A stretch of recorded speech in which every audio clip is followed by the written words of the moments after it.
माननीय अध्यक्ष महोदय, फार ज्येष्ठ सदस्य आहेत माननीय विजूभाऊ. एक पत्र आलं, मी पत्राची तारीख वाचतो. 20 ऑक्टोबर 2025. सही आहे धनंजय भागवत, पक्ष अधिकारी, महाराष्ट्र शासन. पत्र काय मी वाचतो, दोनच ओळीच आहे.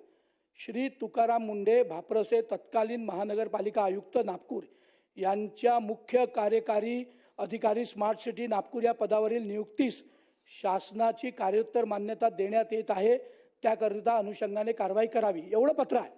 माननीय विजूभाऊंनी जे म्हटलं आहे, जर ते झालं असतं, FIR अजूनही पेंडिंग आहे सदर पोलीस स्टेशनला. नंबर 1, 5 दिवसाच्या प्रेग्नेंट महिलेची सुट्टी रद्द केली. 5 दिवसाच्या, 5 महिने 5 दिवसाच्या प्रेग्नेंट महिलेची, माननीय अध्यक्ष महोदय, डिलिव्हरी झाले, डिलिव्हरी नंतर 5 दिवसाची हे होती, माफ करा, सुट्टी रद्द केली. दुसऱ्या एका महिलेनी यांनी म्हटलं त्या नस्तीवर सही नाही केली म्हणून त्यांना विचित्र शब्दाचा प्रयोग झाला, त्याची महिला आयोगाकडे तक्रार झाली. महिला आयोगाकडे अजूनही हिअरिंग पेंडिंग आहे.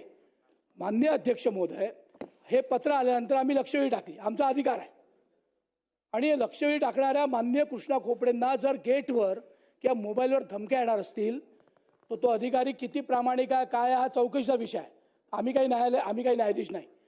पण अशा पद्धतीने जर अधिकारी वागत असतील तर ही योग्य भूमिका नाही.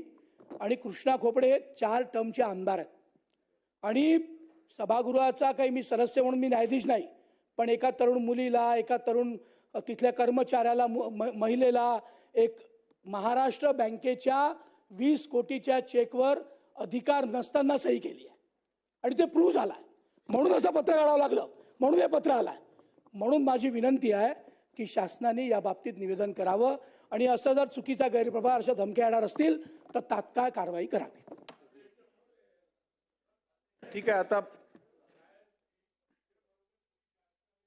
दिली नसेल आणि त्याच्यामुळे विजय भाऊनी त्याचे जे काही तडफदारी या ठिकाणी केली आहे, सर तो प्रामाणिक अगर अधिकारी राहिला असा तर त्याचे 20 वर्षात 24 बदल्या झाल्याच नसत्या.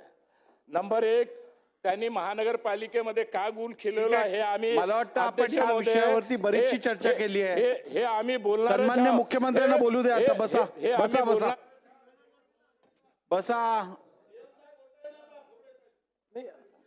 सन्मान्य खोपडे साहेबांनी जो विषय या ठिकाणी मांडलेला आहे त्याचे 2 भाग आहेत. पहिला भाग म्हणजे त्यांना आलेली धमकी, हा अतिशय गंभीर भाग आहे. या सभागृहामध्ये कोणी एखादा प्रश्न उचलत असताना तो उचलू नये म्हणून धमकी येणं हा विशेषाधिकाराचाही भंग आहे आणि या सभागृहाच्या अधिकारावर तो अधिक्षेप आहे. त्याची गांभीर्याने दखल घेण्यात येईल. धमकी देणारे कोण, ते कोणाशी रिलेटेड आहेत, कोणाकरता काम करतायत, अशी सगळी चौकशी त्याची केली जाईल, त्याच्यावर कारवाई केली जाईल. दुसरा जो प्रश्न त्यांनी तुकाराम मुंढे आणि बाकी कारभाराच्या संदर्भात मांडला आहे, त्या संदर्भात सगळी माहिती घेऊन त्या संदर्भातलं वस्तुस्थिती दर्शक निवेदन या सभागृहामध्ये केलं जाईल. धन्यवाद.